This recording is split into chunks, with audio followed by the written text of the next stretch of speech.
Hey, what's up, everyone? Welcome to the Basement Radio Arcade Podcast, aka House Neutral. Fanboys hate us, gamers love us. We have a fucking full house today.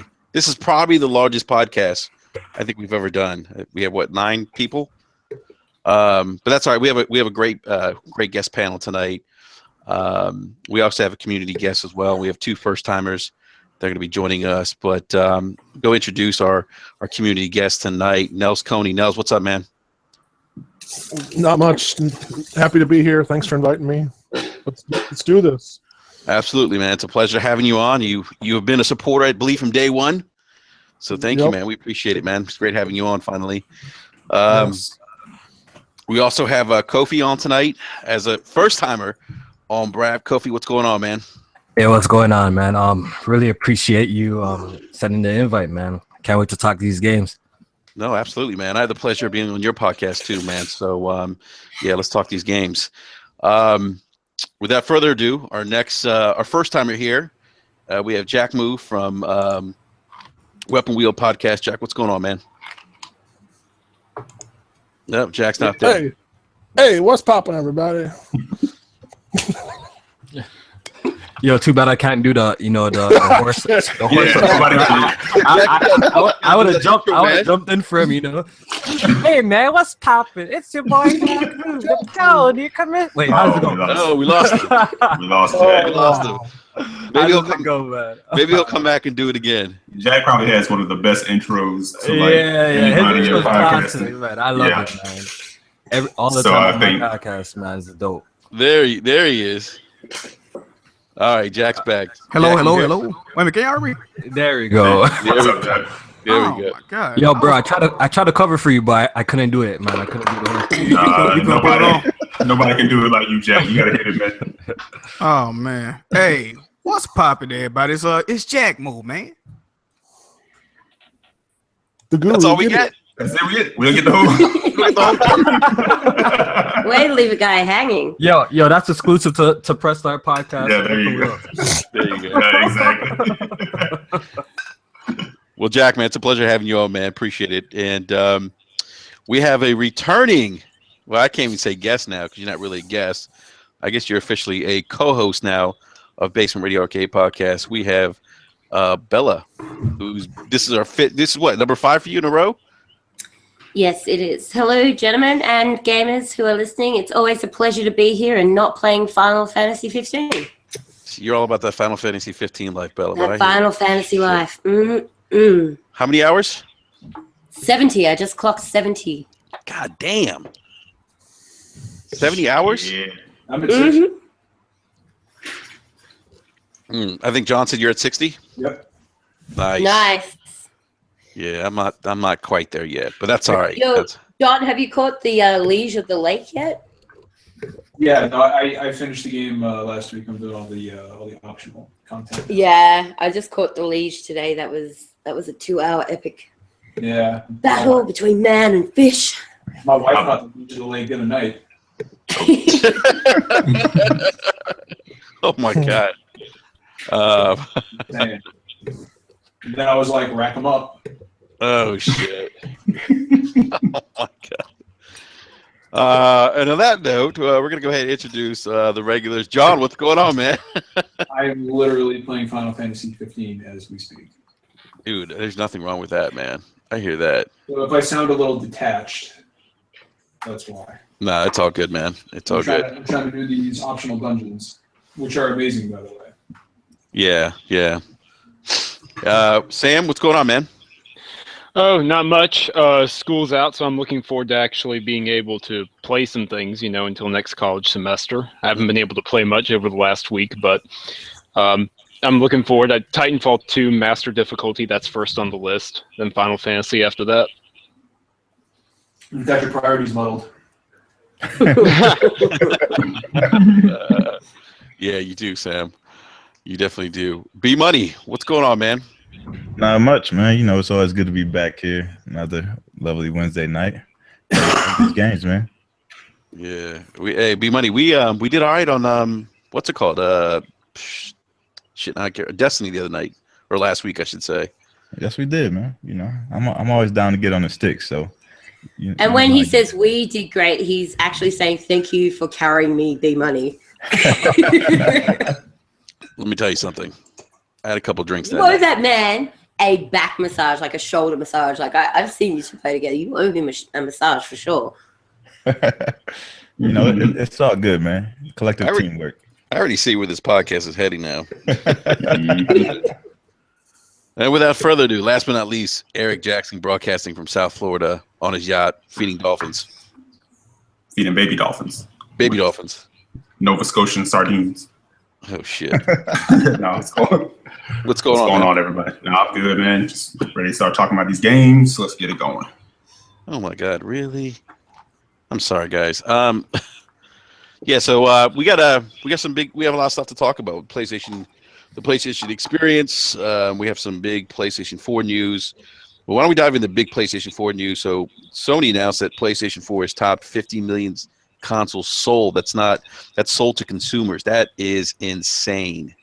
It is, but I do want to point out that I think this probably means, in my opinion anyway, that Xbox is probably taking November NPD. I agree. You think so? The logic behind the announcement. Yeah, it makes sense. Could be, yeah, it makes sense. Xbox One, November. Not that anybody should fucking care one way or the other, but it stands to reason that they would want to say, hey, let's get some positive press out there, and this is certainly positive press. I mean, that's a huge fucking number. They also said today that they had their biggest Black Friday. The only thing that stops and gives me pause and makes me think Sony might have won is the fact that they said they had their biggest Black Friday week ever for the brand. That's ever for the PlayStation. Pretty damn good. So I don't know. I mean, like Sam said, I tend to think this probably means that Xbox won in November, and if they did, great, good. I mean, they've really bounced back in an awesome way, and Phil Spencer should be commended for the way he's readied the ship. It's a great product, and I'm sure no matter what happens tomorrow, the fanboys will be out for us on either side. But yeah, my thinking is that it's great news for Sony, it's great news for gamers, but this also probably means that they lost NPD. I will be off Twitter tomorrow. It's NPD. It's NPD Eve. I'll be all over it. Just because I want to laugh at people, but MPDs are out tomorrow. Yep. Yeah. It's gonna be hilarious. Yeah. It's gonna be a bloodbath. That's what I said, Kobe. It's NPD Eve. Nobody's sleeping. Everybody's up waiting for It's the like break. It's like the Transformers. No matter who wins, we lose. I really don't give a shit, but I just can't wait to see people's reactions. It's gonna be pretty hilarious. Oh yeah, no. That's why I said no matter who wins, there's gonna be people on the other side going, yeah, and other people on the other side going, but so. Like I knew all those empty pallets meant something. I'm sure. Right? I'm sure we know a few people who if Xbox wins tomorrow, they'll probably go stroke one out. And the same thing for PlayStation. So it is what it is. It's like Metal Gear Solid. Console wars never change. So it is what it is. Yeah. And on a side note, though, they I don't know if you guys saw the attach rate for the PlayStation 4. It's 6.77 games per system. Not bad. No, that's not bad at all. I mean, I've got 30 games on my hard drive right now, but I might be carrying some extra load. But and that doesn't count the ones I've purchased this generation. I've purchased 178 games. Jesus. Yeah, nice. 178 games on your PlayStation? Yep. Wow. Holy shit. That's crazy. Well, Yeah, I don't think I have that many. Casual. Yeah, right. Now You don't play games. I just bitch and moan about them. But yeah, I mean, to be fair, not all of them. In fact, I would say more than half of them are smaller price titles. So, I mean, I haven't bought 178 $60 fucking games. I'll tell you that right now. So. No. But you mean like some of the smaller indie titles and stuff. Yeah. But I mean, it helps when you're balling like I am. So. There's only one game I need on my PlayStation right now. You all know. What game is that? Final Fantasy 15? Mm-hmm. Yeah. I thought you were going to say Overcooked. Pardon? My name is Mail. My name is Mail. Yeah, I thought you were going to say. Never mind. I was going to say Soda Drinker Pro, but that's on Xbox, right? I think so. I've never played it. Yeah, no, I'm playing it on my Pro. I will pick it up on the Xbox as well. I'm going to clock it on PlayStation first, and then I'll pick it up on the Xbox and clock it on that too. Oh, imagine that. We have another gamer in the house, Bella. Yeah, what I thought was impressive was, well, obviously the attach rate, but 369.6 million copies. I'm sorry, it's 7.39. Well, That's the attach rate. I'm sorry. PlayStation doesn't have any games, so Yeah, I mean, that's a lot of games. That's a fucking shit ton. That's a shit ton of games. Yeah, because I think the attach rate like 2 years ago was only like 3 something, like Yeah. 1.5 games. It's a big jump. That's a big jump. That's double. That's amazing. That's So, insane. does anybody know what Sony's projection was? Was it 20 million PlayStation sold by the end of this year or by the end of fiscal year 2016? I I don't think it know. was fiscal year. That'll be March. March is the physical end, right? It was fiscal year. Was it fiscal year? I think that's doable. I think they're close. I think they're really fucking close. I'm not sure what they have sold worldwide this year, but if you do the math, like how many PS4s did they sell last year? I'm not talking lump sum for the entire gen. I'm talking last year. What did they sell? Anybody know offhand? They announced in May that it was at 40 million, and now it's at. Yeah, it's weird. I'll have to hit up ZU, John. Excuse me, sorry, I'm drinking bourbon. It makes me burp. I'll have to ask ZU on Twitter. But now I'm interested to see whether or not they will hit their 20 million for this year. I know ZU thinks they will, or at least the last time I talked to him, he thinks they will. So that would be a pretty big accomplishment. Indeed. Having said that, I don't expect either console to be up year over year for November. I don't, because that would be fucking weird if they were. Mm-hmm. These consoles usually peak in November during the third year, and last year was the 3rd November. And I would be, and of course, last November was also a very, very profitable one. The PlayStation sold 1.5 million units, and the Xbox One sold 1.3 million. So I would be fucking stunned if either console was up Europe. I mean, great if they are, but I just want to remind people, if they're not, it's because this will happen. Just like it happens every fucking time. If they are down year over year, like they almost assuredly will be, the console market is not dying. Video games are not dying. They're fine. This is just the cyclical nature of generations, and that's just the way it is. So let's just get out. Let's just get out in front of that and go ahead and clear that out. Yeah. And they also dropped the price down. Okay, sorry. No, go ahead, man. No, you got it. No, I was gonna say they also dropped the price of the console $50 too, for the rest of the holiday. So if you're thinking about buying a PlayStation 4, you haven't done so, you might want to do one. You might want to pick one up now. I think the Uncharted 4 bundle is like $250. That's a pretty fucking great deal. Yeah. I think they'll probably win December. Yeah. Yeah, and for anybody who doesn't know at the moment, you can get Let It Die from Grasshopper Manufacture and Gung Ho Online Entertainment for free on the PlayStation 4 right now. So it's an action survival game. It's really good. Pick it up. You could do that, or you could not waste your time on a Suda 51 game and pick up something awesome like Final Fantasy 15 or The Last Guardian or Titanfall 2 or Witcher 3. Yes. Or if you happen to be somebody who doesn't really have the funds right now to be buying games like that, for those people out there, they can pick up Let It Die for free. Let It Die is not worth it for free. You're actually overcharged. You're being overcharged. They should be paying you to take Savage. Let It Die. I'm just saying. That is fucking savage, man. I'm a bit biased because I am not a fan of Suda 51 games. I'm a huge fan of Japanese games, but Suda 51 games just rub me the wrong way. I don't care for them. Like one single solitary fucking bit. I haven't tried it yet. I'm still gonna give it a try. I mean, you either love them or you hate them. I mean, Bella. I think Bella will back me up there. There's no way. Yeah, definitely. Yeah, well, I want to transition to some other Sony news. We had the PlayStation Experience this past weekend, and John, we got to myself. Well, I think it was just me from BRAP. We got to do the live stream with you guys. No, B Money was there. Sam was there. Oh, B Money was there. Sam was there too. Sam was there. B Money, weren't you there? for PSX? For PSX? No, I wasn't. No, Oh, we were there for you were there for the Not at the event, on the actual awards. podcast. Oh, you know the award. Yeah, you guys were there for the award. No, I was there for the awards. I wasn't there for PSX. That's right. That's right. Yeah, we were in that mess together. Yeah, that's right. Oh my god, the fucking Game Awards show. Yeah, the Game Awards was something else, but PSX was great. I thought that was better than their E3. To be completely honest with you. Yeah. Oh, for sure.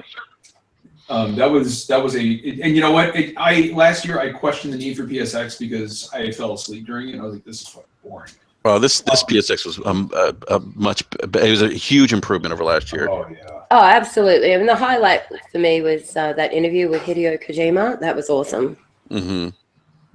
Yeah, no, yeah, PSX this year was fucking great. I mean, you know, Sony was just firing on all cylinders with games left and right. There was something for everybody, and of course, a strong opening with, well, actually, it was cool. They bookended the thing with Naughty Dog, which I thought was really good. Yeah, that was cool. Yeah, and I was not expecting Chloe to be the main character in the Uncharted DLC, but I think it's great that she is. And The Last of Us 2 looks awesome. Yeah. I want to rope Kofi and Jack into this. What did you guys think of the PlayStation experience this year? PSX was really good. Like, if you follow me on Twitter, you would see that I've been posting like, PSX, the past two, or it's two now, have been pretty, underwhelming. So I wasn't expecting much for this one, but I was like in shock because this PSX was like an E3 to me. Like, I've seen worse E3s, you know what I'm saying? And this PSX was great this year. I think the pacing was amazing. They had really, really big announcements. I was expecting a lot more, independent games, but they really, bring the games. This PSX with like Marvel, the Uncharted DLC, which, looks great. The Last of Us was a huge megaton. I can't wait for that one. And and the Crash remastered. Yeah, they had a whole bunch of games this PSX. So I was overall really, really happy with it. I was really impressed. Can y'all hear me? Yeah. Oh, okay. My mic been tripping. I pretty much agree with what everybody was saying. I saw a lot of dope games. Ex Machina, I cannot wait for that game. I need to play that right now. Are you talking about the Housemarque game? Yeah, the Housemarque game. Yep. Looks incredible. Like Tomb Raider, Lara Croft Go already purchased that. They just showed a lot of game. Windjammers, I want to get somebody the hands in that game. Oh, God. I need to play all of it, bro. I was like, this looks amazing. Like, goddamn. I know those indie games that you're having a seizure and shit, bro. I love indie games, but I need Windjammers like a duck needs tits. Listen, man. That's the lovely thing about it. They had something for everybody. They did. Ni no Kuni 2 was a big one for me. I'm a huge JRPG guy, so. Yeah, I know B Money, you were hyped for that. Hell yeah, man. Yeah, I still have to play the first one. I was really hoping that along with that, they would have announced that they were going to bring it to the PS4, the first game. Yeah, I was hoping for that too, man. I really don't want to pull out the PS3 and go through that whole process. Just Oh, and try to play it, but something I do want to mention is that Resident Evil 7 was there in a big way, and dude, that game's gonna be. I downloaded the update for the demo. That game's gonna be fucking terrifying. I didn't fucking download the update. I didn't download the demo. Fuck that. Oh, that game's gonna be fucking. Nope. He doesn't even want it on his system. One. He's like, one. The game is going to be amazing, but the game is also going to be fucking scary. That's why I'm not downloading it. Oh yeah. Come on, Enrique, grab a hold of your balls, go give it a go. It's a great experience. Man, I still haven't finished Outlast because I've been like too pumped to finish it, man. Fuck that. Kofi, Outlast is jump scares so good. Kofi, I won't touch that fucking game. Nope. I only play Outlast at night. I turn all the lights off. I make sure that I'm right in front of the TV, so it's like covering my entire vision. And I have my headset turned up full ball. So That's even crazy. if I make a noise at all and I alert the enemies, like it's insane. Like I scare the crap out of myself. It's so good. Hey, I just saw Sam drop something in the Brat DM. Sam's had something you want to talk about real quick, or would you rather? Not right now. Not yet. Okay. But soon. Something's coming soon. Okay. Oh shit. Are you gonna drop some nuggets tonight, man? Maybe. I'm not sure what I can say and what I can't. Let's just wait and see. Yeah, no, that's why. Yeah, that's why I'm not saying, "Hey, Sam." Yeah. Let's wait and see how it plays out. Half-Life 3, are you kidding me? Half-Life 3. It's not Half-Life 3. Portal 3, Xbox exclusive? Oh my lord! Rise 2? Is it Rise 2? Yeah, did you guys see that screen floating around, Rise 2 or something? Or It's fake. It's Yeah, fake. it's like yeah, that's what I thought. I didn't think it's half, real. half I don't think that game is happening. No, I think I don't we think- had Marcel on Hatam, and he's pretty much He just like, laughed. He laughed when I Yeah. asked him. yeah, he's like, If Marcel says it's not happening, it's not yeah. happening. I don't That's think not that's happening. happening. Yeah. It sucks, man. There's just certain games that should get like a second time to shine, man. You know, I feel we're getting too much of that. Yeah, I feel like Rise is very similar to The Order in the sense that they are both games that were not what they should have been, but provide the skeleton for something that could be great. Yeah. Yeah, I agree with that. Yeah. Yeah. Mhm. You know, my overall thoughts on PSX though, what I thought was great. I felt like Sony had a little bit. I feel like that show they showed that they have a diverse lineup for everyone. You know, whatever taste you have as a gamer, they have a little bit of everything for everyone. You know, they showed VR. They have stuff for the Vita. Obviously, they showed indie games, AAA games, and it got me like Eric. You and I were talking about it after the show. You know, it got me really hyped. I think it's really cool. They have such a diverse portfolio of games. You know, hats off to them. I mean, you always hear fanboys say they don't have any games. Well, no, that's not necessarily true. I mean, they show that at PSX. You guys kind of feel the same way that they kind of have a diverse book of or portfolio of games to offer gamers. Absolutely. Definitely, man. I think that's why like you have like these little patches of like gamers on PlayStation. Like you have your JRPG guys, and that's all they'll play. You have guys who are dedicated to indies, and that's like all they'll play. You know what I mean? You still have those guys who only want to play the major titles that come out every year. But there's so many little patches on PlayStation, and you know what I mean? When you combine all of them, that's why the PlayStation Nation is so strong. That's why they sold 50 million consoles, because they hit every bar that you can hit. You know what I mean? And it appeals to everybody. Yeah, and here's the thing that fucking like I don't get like why like and I understand it's a fanboy thing, but people got to stop with that narrative. Oh, it doesn't have games.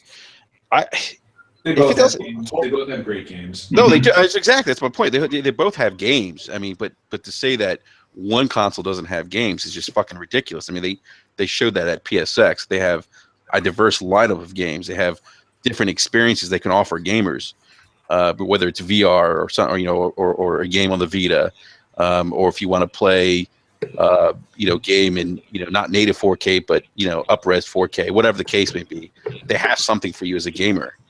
And so, you know, and that stuff, you know, that narrative started coming up a little bit on Twitter. You know, Eric and I were talking about this the other day again. Eric and I talk a lot, by the way, in case you guys don't know, offline. We're fully aware of your love affair. Keep going. Yeah, this is brothers. Yeah, we're happy brothers. and we're singing and we're colored. Give me a high five. I just spit my beer out, man. No, we talked because we saw a particular tweet that was funny where someone was comparing the list of upcoming Xbox games, saying it was fire, and then posting the PSX list and saying, nothing really appeals. And I'm just like, almost in a 1-to-1. It's like, if you can look at that list and look at this list and say nothing appeals to you on there, you are straight up lying. Yeah. To me, to each his own, but you gotta call it out. It's like, that's a lie. If you're a gamer, you can't look at that list and say nothing here appeals to me. You know? The truth is, 2017. 2017. Yo, damn. Whoa, wait a minute. Yeah, I'm freaking forgetting what year we're in and shit like that. Nah, Kofi, you think about something else, man. You know, I might have The After Hours podcast shit, man. I might have did a 1-2 thing before, but let's not talk about that. What's it called? 2017. In the end of the day, just looks really strong for PlayStation. That's why, you know, people are butthurt about it. You already know what it is. You know what I'm saying? People are just sad because 2017 is actually looking really, really good for PlayStation. I think better than 2016. I can't even lie. Yeah, I would agree with that. You know, but I think it looks good for Xbox too. I mean, you got Scorpio coming. You know, I mean, Yeah, well, more hardware talk.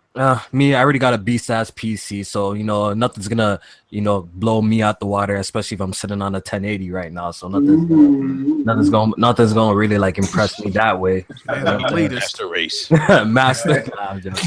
But you know what I'm trying to say? I'm kind of like over it. Like I was like tweeting about this today. Like I'm kind of over like the hardware talk. I'm just trying to see some like great games at this point. You know what I'm saying? We're 3 years into this console cycle. I'm just trying to see some amazing, games. That's what I really care about right now. Yeah, see, we've had that talk before on here where we said, hardware is fine. Making things look better is fine, but power is always good. But power without gameplay, power without experiences, what is that really gonna mean? Like that's not what should really excite you as a gamer. It should be the things that are on the horizon, things that are coming up. Yep, exactly. Is Madden gonna be the same when we get it on the Scorpio as it is on Xbox One? You said Is it still gonna be the same shitty ass Madden as it is pretty now? much. Hey, Yeah, it's gonna be pretty as hell. And Madden is not shitty. Madden is good. Ew. Good and terrible. I can't remember the last time I played a Madden game. That's like NBA Live being good. Yeah. No, Madden hasn't been good since they had 2K coming at them. Oh no, it hasn't been. You're right. Yeah, I'm with you, Kofi, man. I'd like to hear more games and than hardware talk.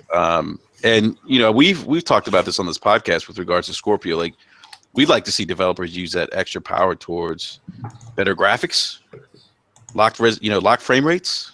Yeah, that's what we need. That's what the pros cheesing me right now, man. Them frame rates kind of disappointing.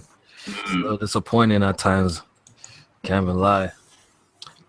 I guess I've been lucky. I haven't had any issues with the frame rate on my Pro.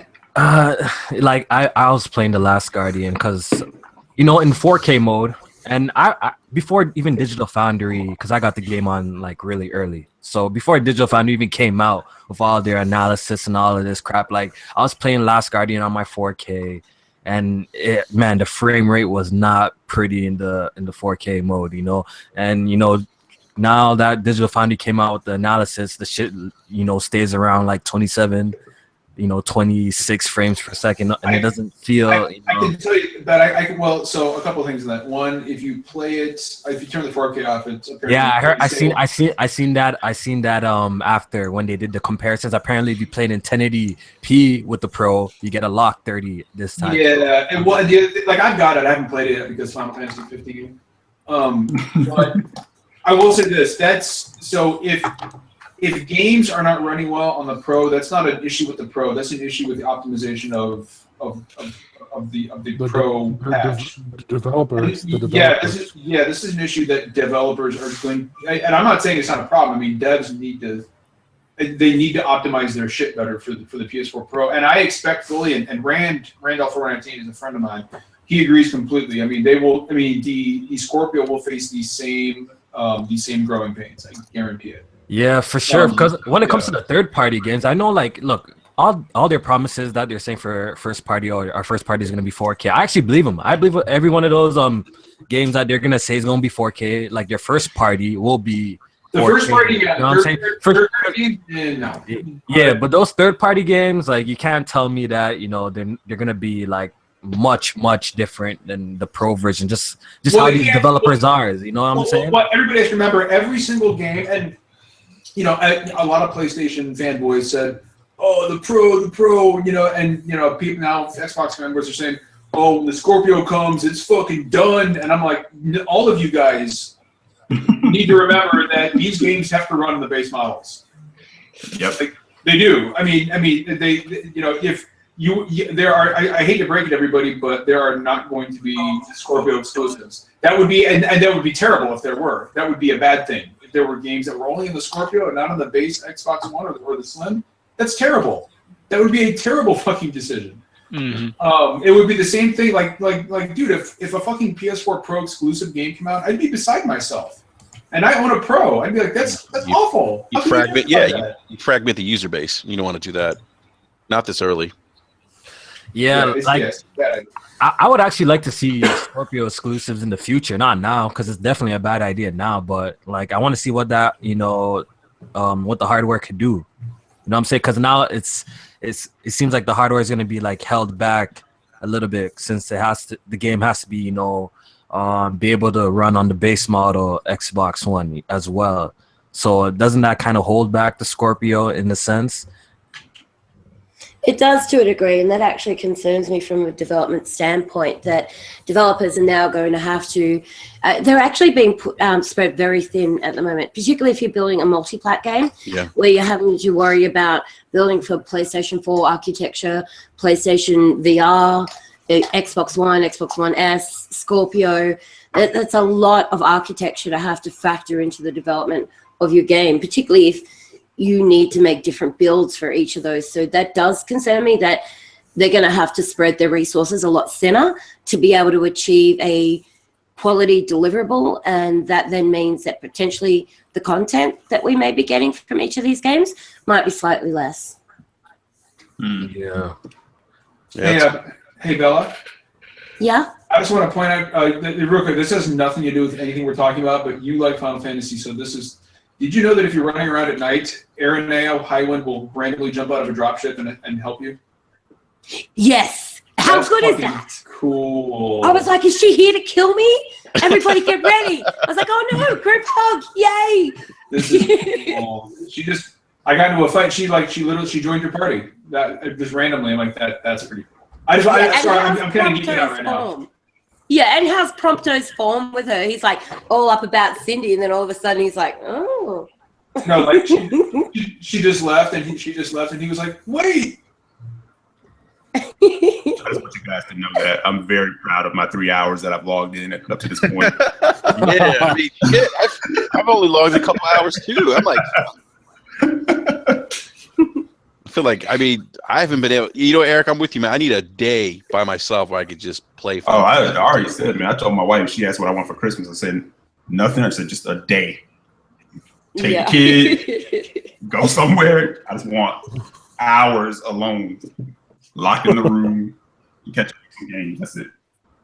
Yeah, I crushed that game before it even came out, but I still got I still want to run around and do the side quests, man. It's easily my game of the year. I love Final Fantasy 15.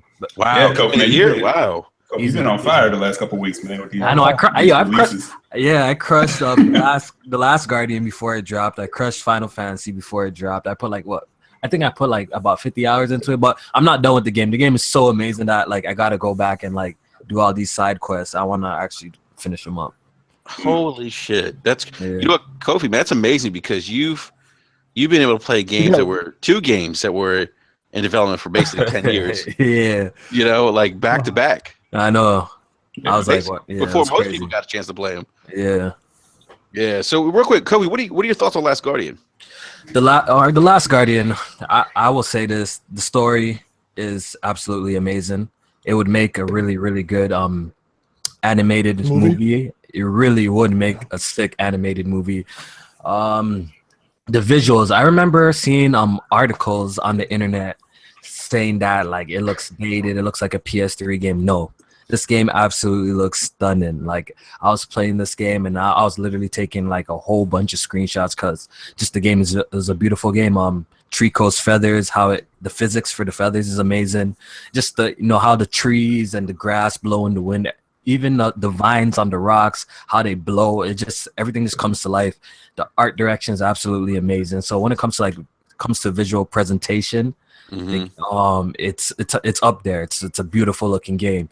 When it comes to gameplay, there's some really damn cool gameplay ideas introduced in The Last Guardian. The whole point of this game is just to get to a certain location, without spoiling anything. Basically, you're just traversing the environments, and you have to solve puzzles with Trico until you get there. And the gameplay mechanics, how you command Trico, is really dope. The dynamic between the boy and Trico is really dope. It's as a kid and his pet, right? It's really cool. There's just one problem I have with the game, and it's the controls. The controls is too clunky. Basically, in everything that you do, like a person like Solid Rev, like if you guys follow Solid Rev, shout out Solid Rev. He's like a really stickler of his controls, and I'm like that, kind of like that too. Like with The Last Guardian, everything that you do, there's a delay in it. Every action, even rotating the camera. You know, you will hear the click on your controller before the camera starts rotating. You know, you will hit the jump button maybe a split second later, then the guy jumps, you know. So it makes the game a little bit frustrating in that aspect, you know, in the gameplay, because, you know, you wish you could, you know, move like just it was more precise. You know what I'm saying? So that's probably my only complaint with The Last Guardian. Besides that, I actually think the game is really, really, really good. Wow. Weren't all of Go ahead, Els. Go ahead. Weren't all of Team Ico's games like that though? I know a lot of people were saying, yo, it sounds like I don't even know how to pronounce the guy's name. What's his name? Ueda? Yeah. A lot of people were chopping it up, saying like, all his games are like that, so that's okay. So I know the OG players are probably like of Ico and Shadow Colossus are probably like kind of used to it, but I feel like that's kind of an excuse. You know what I'm saying? We're in 2016 going to 2017. Controls need to be tight. Maybe that was like I don't know if that was like a limitation back on the PS2, but I feel like nowadays games shouldn't feel like that. You know, it kind of hinders the experience. You know what I'm saying? So that's probably my only problem with the games. Like I said, like new players will complain with it. Old players probably still will complain with it, but they'll probably be, you know, used to it if they're, you know, big fans of like Shadow of the Colossus and stuff like that. Nice. Yeah, I went back and played Shadow of the Colossus recently. Yeah, the controls. I was like, oh, these. Oh, and the camera angles can sometimes be a little bit frustrating. You might get lost of your player, but overall, man, the game is actually really, really solid, and I recommend it if you're into like slower paced games, you know, with a really good story. The puzzles are great too. The puzzles are pretty damn interesting. Some places I was actually stuck for like, you know, a good 10-15 minutes trying to figure out what to do, because The Last Guardian is one of those kind of games that, you know, they don't hold your hand. You know, you have to figure out everything yourself. Literally, there's besides like controller hints that pop up on the screen, like there's no hints on like where to go, what to do next. You got to figure out everything yourself, and I kind of like that. How is Trico's responsiveness? I've heard he can be very man, he can be pretty annoying. But you know, I guess people could just like chop that up, say like, oh, you know, it's maybe dog behavior. But yeah, it's not like, oh, you tell him to do some then he does it right away. Sometimes that's the case, but sometimes a lot of the times, you know, you gotta tell him to do some multiple times. Well, the whole point is that he's supposed to act like a belligerent animal who doesn't want to. I guess I don't take it in. I don't know if the game is actually designed like that, like he's supposed to act like that, or it's just like, you know, they just fucked up and it's just like that. So you know, so that's where it's kind of brilliant. You know, they don't, you can't really know if it's like, oh, is the animal kind of like, no, he's not behaving, or is just the game is just fucked up? You know what I'm saying? He's actually no. I can answer that definitively. He's programmed to just kind of not want to obey you at certain points. You know, like eventually he will, but he won't be. Yeah, like it's crazy. Like I'd be telling him to do like the command like a couple of times, and he would like scream at me or bark at me or like make a noise. So I don't know if like so that's what I'm trying to say. Like I don't know if the game is I don't know if the game is designed like that or like. I think it's really, really, you know. Yeah, that's what I'm saying. Like, so it's pretty cool though. Because you know, trying to control real life big bird dogs. It's kind of accurate. All I know is I got a challenge. All I know is I got a challenge for Jack Move Johnny since he's the pony commissioner. Oh, I already know what you about to do. I'm about to get that trophy for not dying in the game. Yeah, you're the trophy king out here. I want to see you beat this game in 5 hours, and I want to see you beat this game without dying, because that's gonna be really hard. Yeah. Because the controls of this game is really hard. Dude jumps like I remember I was trying to jump on a chain, and like I swear I had it perfect, and the man missed. I'm like, I would love to see Jack like fuck up halfway through the game. And No. I already knew what you was gonna say, and I can't do it because I like own and like TVs and stuff. And I would go if I played halfway through that game and died, bro. I would go crazy, like Bro, and the way this game is set up, there's no chapters that you can just like load up a chapter or anything. Yeah. It's just like one straight playthrough. You know what I'm saying? Like if you die, it just hits a checkpoint. So yo, I know this might be like the most like frustrating trophy.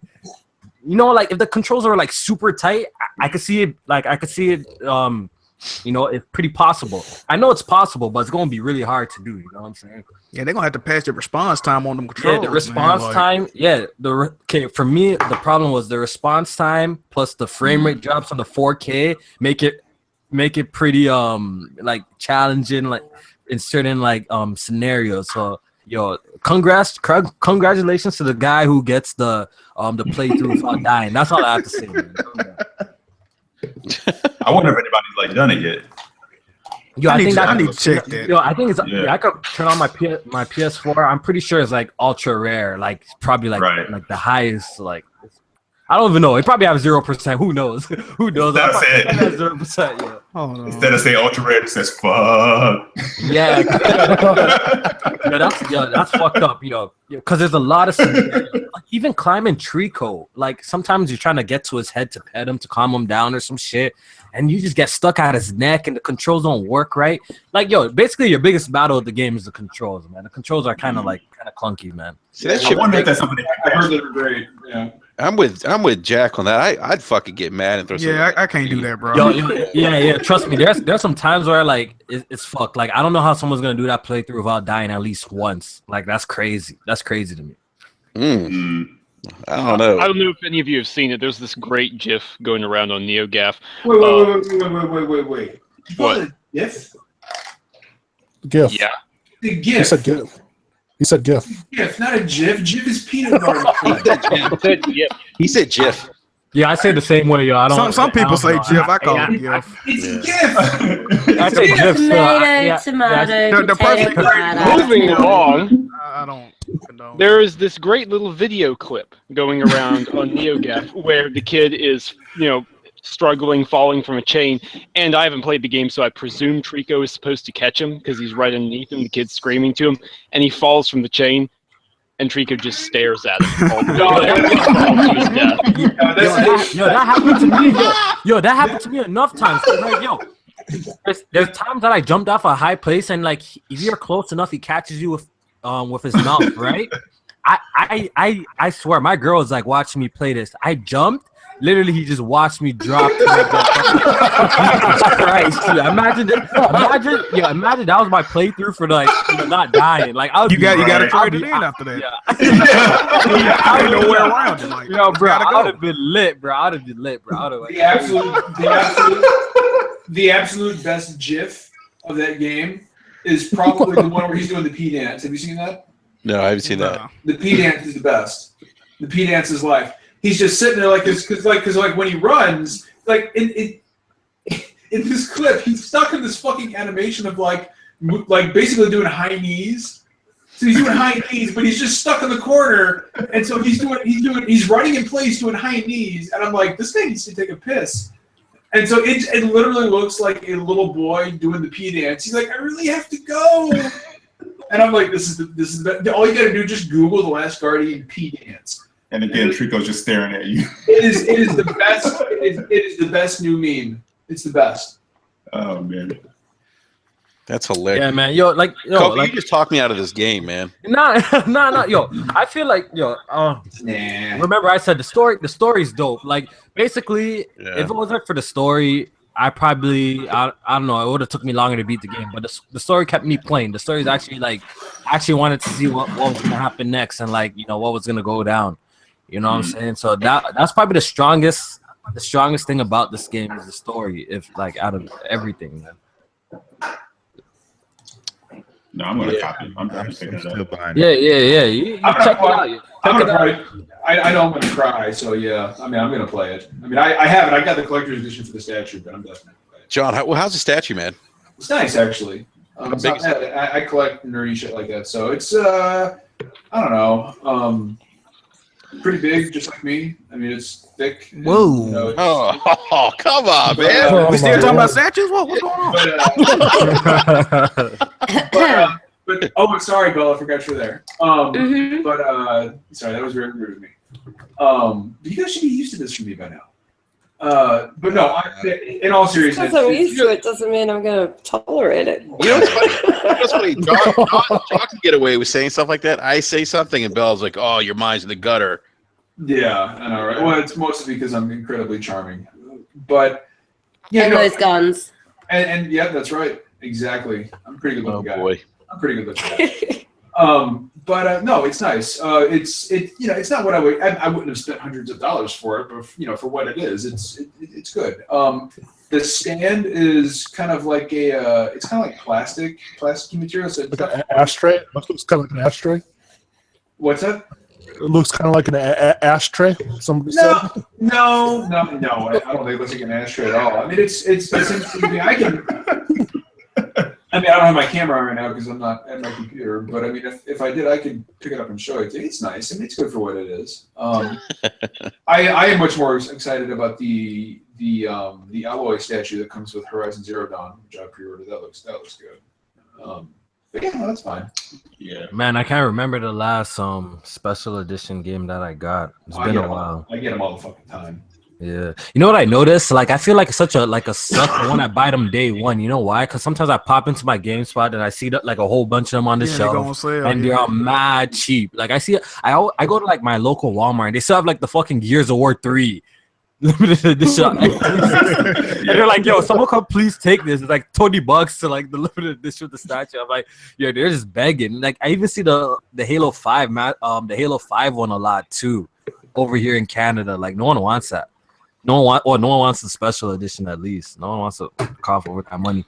And I would have felt like an idiot if I copped that day one for like the price point at like $200 over here. Like, now it's like mad cheap.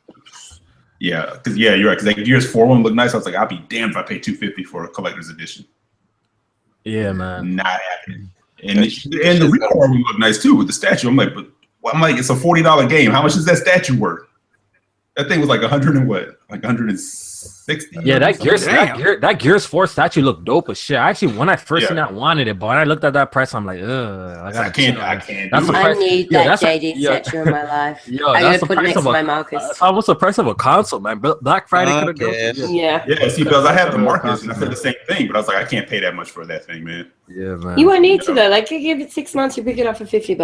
That's why I said I'm banking on that. I said for that, you could probably hit like Sideshow Collectibles, pay like another $150 and get like a real deal. Yo, is the resale value of these statues like any good? Like, probably not. It depends on the one. It depends on the one. Like, there's a Dark Souls one. There's a Dark Souls 3 statue of Yorm the Giant that sells for like $500 fucking bucks. Yeah, but did that come with the game, or was that like a custom made one? No, it came with the game, but it was also like a $300 edition of the game. So $300 fucking dollars. Yeah, but I've actually seen the statue, and it is that is a premium product. Like, it's just like I'm about 6'2", and the motherfucker comes up to my knee, and it weighs like 60 pounds. Like, it is, it's a legit. It's a fucking midget. You know, the other one was dope. The Titanfall. Yeah, I was just about to say that. Titanfall was cool.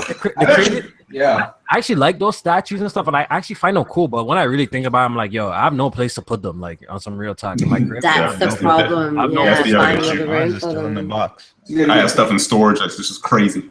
You gotta get a cave. Man. You gotta get a cave like I did down in the basement. Yeah, I'm working on that, John. I'm working on it. Like, I have no place to put them. Like, I sound like my Uncharted 3. I think maybe that might have been the last collector's edition I bought, like the Uncharted 3 collector's edition. Hey, I just have no place to put these things, man. Nels, what about the Witcher 3 statue? I've got that one. Yeah, that's awesome too, man.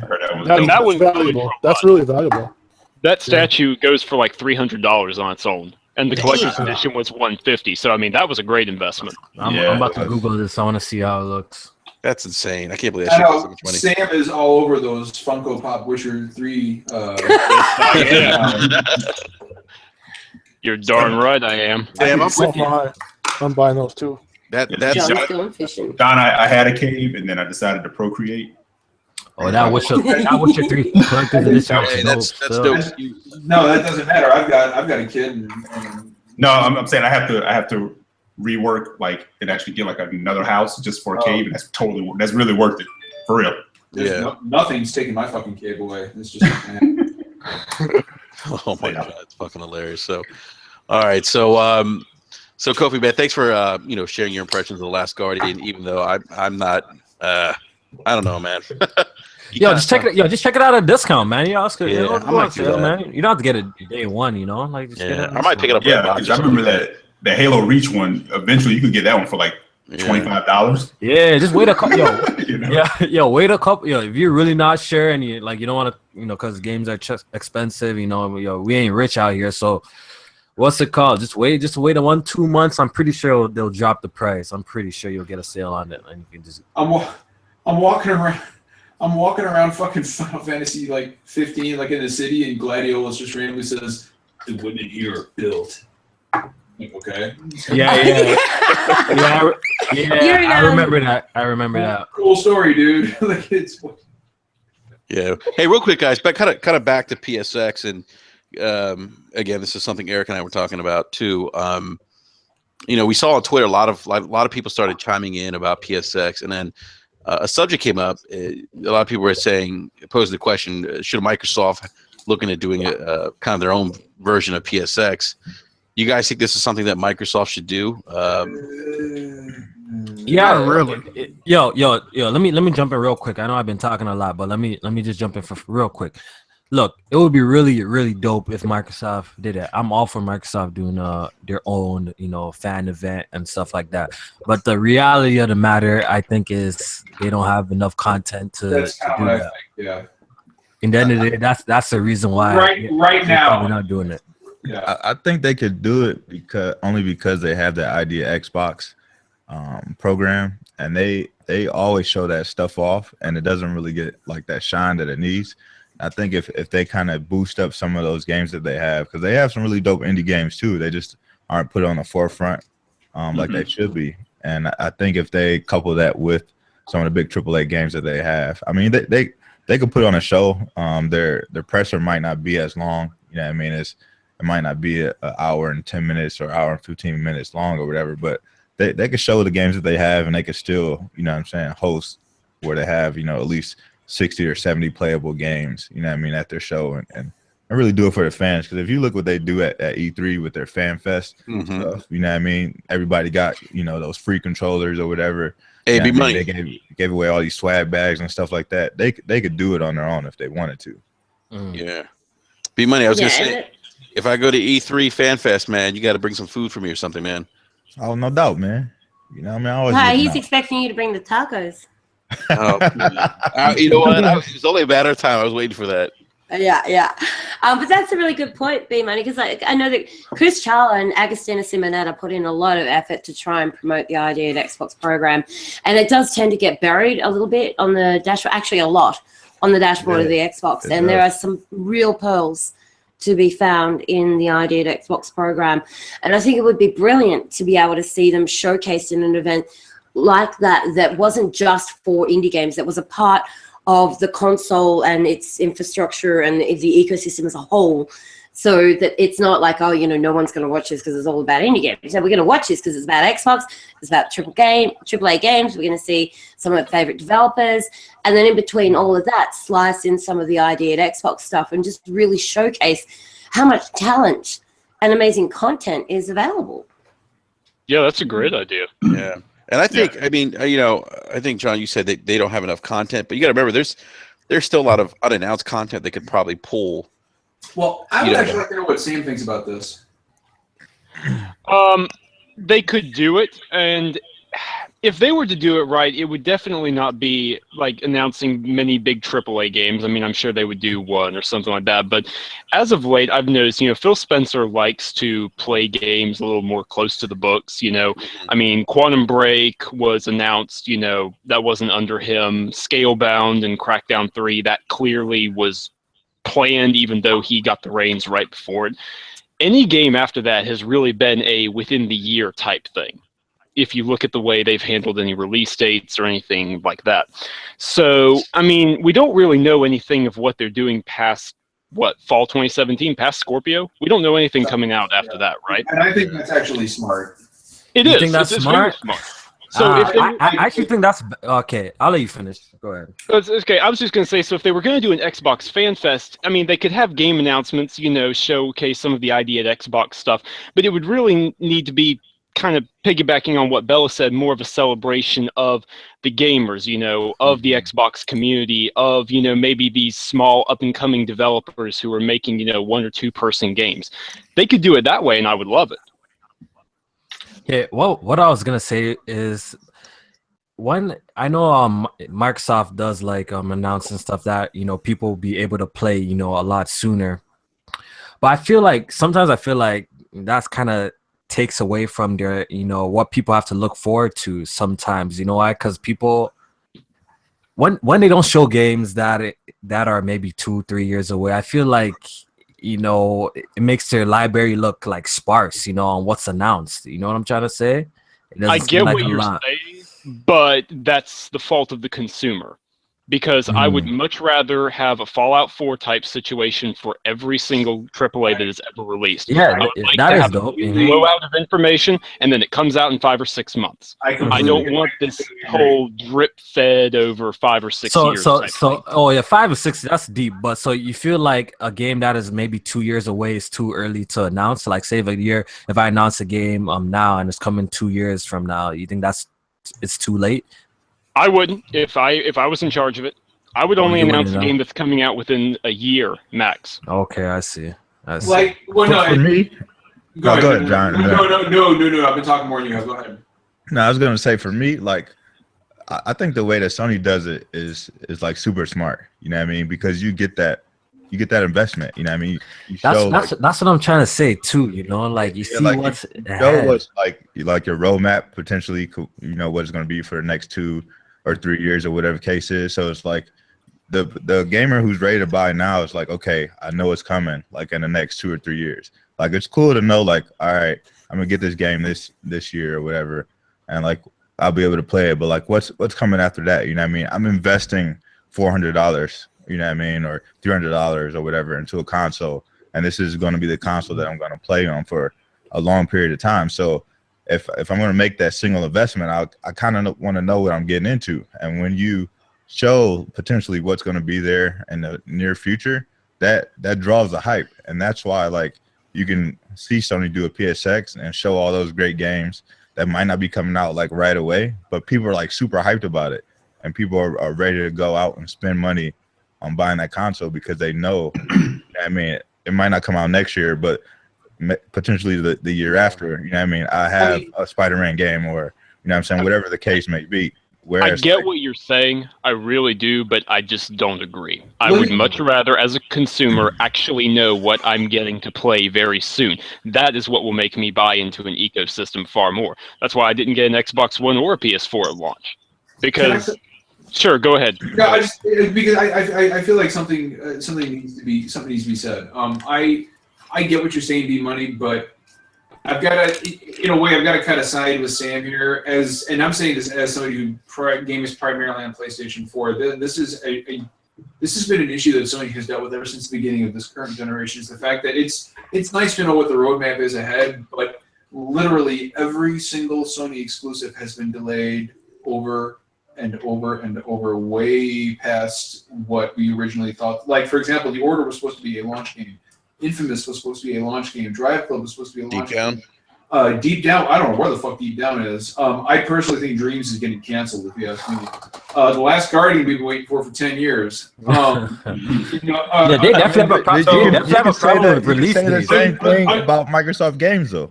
No, absolutely. You could say the same thing. Crackdown, Scalebound, like Rise was a Connect game. Like we waited on Rise for like many years. Rise was a Connect game, and it got converted to a third-person action game. So like, I guess what I'm saying is I don't like it when games are announced too far out, because then when they get delayed, as it seems 90% of them do, it's like, well, shit, like, fuck, like, this game was 3 months out, and now I've got to wait another 7 months. This is where I want to jump in on that. That's why I'm happy that they're going away from announcing dates to saying in development, and they're still catching a little bit of hell. I'm like, so which one should they do? Because even if like say like Microsoft holds it close to the vest and they don't announce it, but they give a date can still slip. I'm much more of a fan of in development and kind of letting me know what's on the way.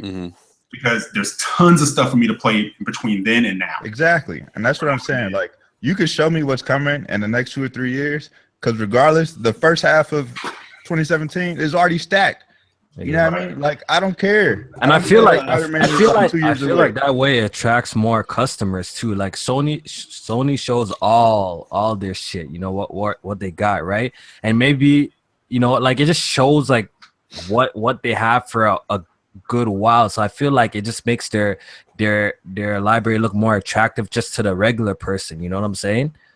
It's a lot easier on your wallet too. By that argument too, you could say, well, you know, Microsoft threw Scorpio out there a year and a half ahead of showing anything on it. Yeah, they're hyping their console mad early, right? You know, so I mean, and the first thing I said when they said, I was like, I said I got to go a whole year and a half of hearing about this shit between this and the Pro. And that's exactly what it's been. And I'm like, no, like I don't. Maybe you should have said something about that at E3 and then say, hey, Scorpio's coming by fall. I'm like, a year and a half I had to hear about this shit, and which you know we were going to hear about. Yeah. Hey, Eric, Like, real quick. It's the same conversation over and over again. Like what Nintendo did. People were giving Nintendo flack for like announcing the Switch super late, but hey, it's around the corner, right? So you know, they're doing it like that.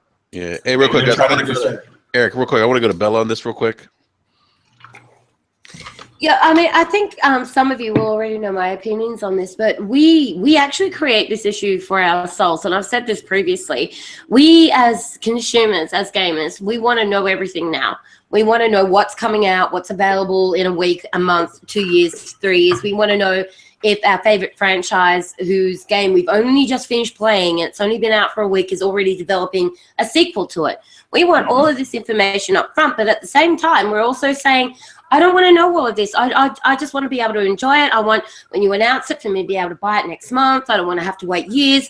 We're kind of demanding both sides of the coin from development studios and publishers these days. So where do they find that middle ground? Like, how do they please everybody? They really, really can't, because we want everything. We don't want to know, but we want to know. And we demand to know. And then when we don't find out, and then we complain about it, and we attack the developers, we attack publishers, we say that they're not about the fans, that they don't care about the community.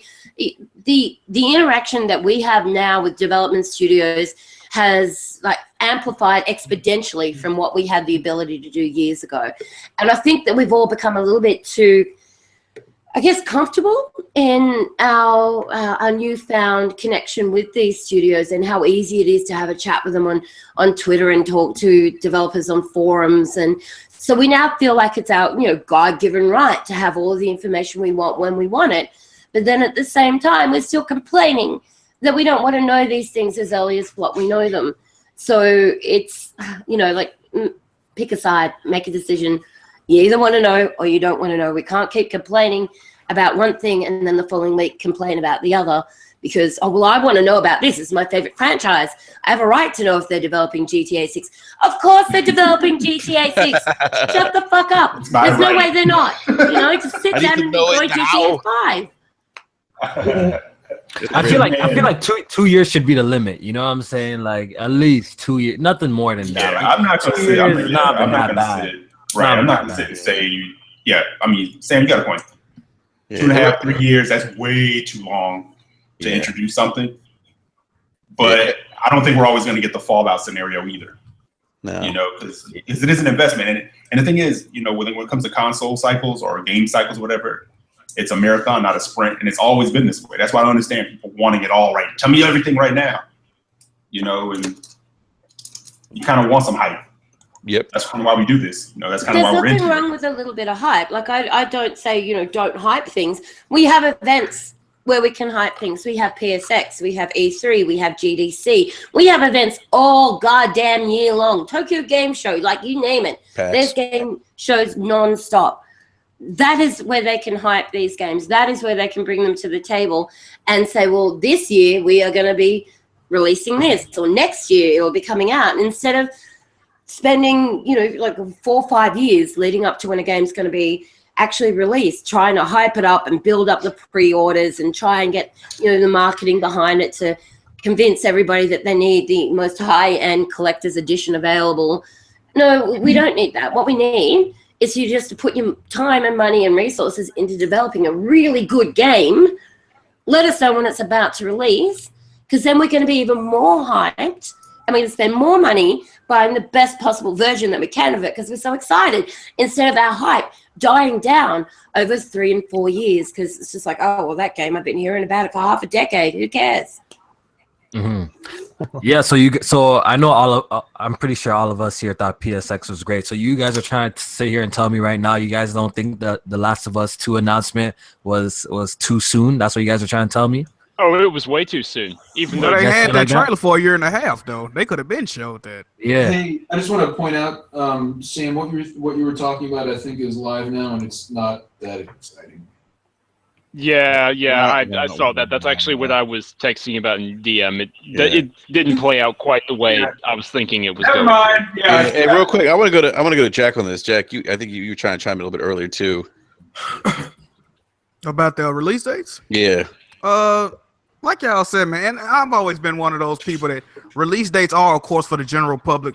But most of the time they come out with release dates. They're for the dev team to have a set date they're trying to meet, and the investors and financial reports. But you know what I'm saying? I'm one of them type people. I just want a good game, man. So I don't care if you announce it 5 years before it come out or 2 days before it come out. As long as the game good, I don't give a fuck.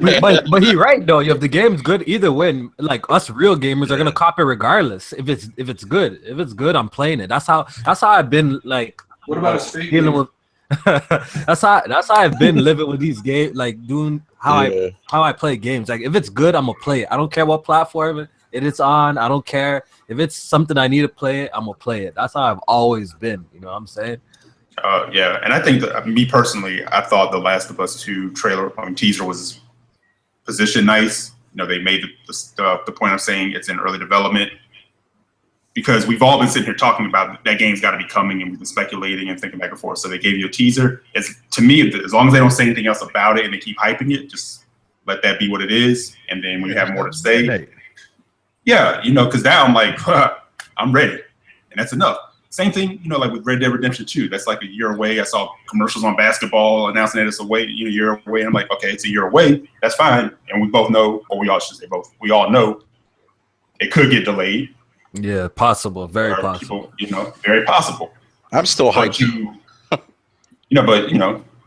I'm hyped for it. But like Jack said, there's a lot that goes into announcing something like that. Yeah, he's definitely right with that. But there's so many games now. There's so much stuff for your attention that it shouldn't be an issue if something gets announced. Yeah. Unless you're just that person that only plays that one thing and that's the only reason you bought the console. Then I can see you being pissed off. But personally, maybe I'm being selfish time-wise. I'm like, good, delay it. Yeah, I mean, how many of us are up here every single week complaining about our backlog? And yet we're still demanding to know about games that are coming out. Yeah. Pretty true. That's facts. Yeah, it's a great point, Bill. I mean, I'm always complaining about my backlog, and Eric, you and I were talking about this last night. Eric again, and I talk a lot offline. But we said that like a lot of people get upset about these announcements, but they forget that there's all these games right now to play. I mean, look at what just came out the last 2 weeks. We have fucking Final Fantasy 15 and The Last Guardian. I mean, Bella, you've put in 60 hours in Final Fantasy 15. 70. Or 70, I'm sorry. John's put in another 60. Kofi's already beat the game. Eric and I have only put combined 8 hours. Yeah, you two don't play no games. No, we don't play any, but I mean, and then look at all the other games. I mean, look at the fucking Black Friday sales we had on PlayStation, so many on good Xbox. games. I mean, there were so many games out there you could pick up. Yeah. Yeah, and so This War of Mine, Inside, Yep. 2 great indies. If you don't have them, get them. They're amazing experiences. Oh, Inside's fucking phenomenal. Maybe they want to be a part of your mind share because there's so much nowadays. It's like you can get. I mean, certain games are just going to be a juggernaut, and they're just going to steal all the mind share. Like we already talked about when Red Dead drops, get the fuck out of that month. Yeah, because get Mass Effect, stay away from it. You know what I'm saying? Yeah. So, B-Money, what were you saying? Now, just saying, like when Mass Effect drops, everybody just get the hell out the way, man. Yeah. Yeah. I don't even think about some Yeah. new game around Mass Effect.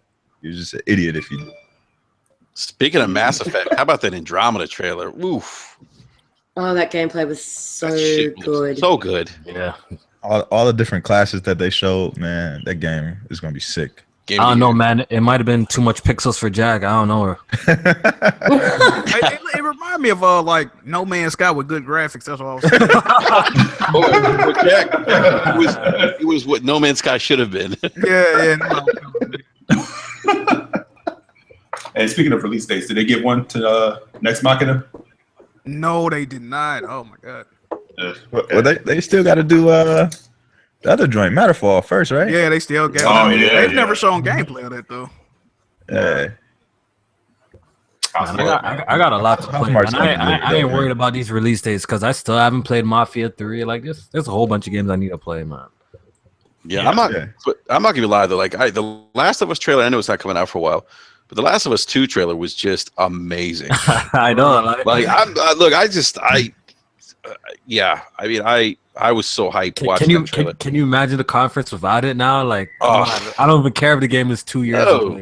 I don't care. I'm glad I saw it. You know? Can you really Yeah. complain that you saw it? I'm happy that I saw it. No, I'm happy too. But that's the thing. That's like I'm kind of like what Bella was saying. Like I get excited about these these announcements. I mean, I think in an ideal world, it'd be great if everyone could do what Bethesda does. That'd be That's like the perfect scenario. But that ain't gonna happen all the time, man. No. And you gotta imagine. Look, if that was the case, these press conferences will be boring as shit if you really think about it. Because if they're just gonna show what's coming out in the next Just be a lot of 6 months, droughts. Yeah, can you imagine? Yo, really think about E3 be 30 minutes. Yeah, really think about E3 just showing games that are coming out in the next 6 months or the next 8 months or the next year. E3 would be so shit. Really think about it. When nobody watching, like Yeah, it's E3 boring would as be fuck, honestly like- shit.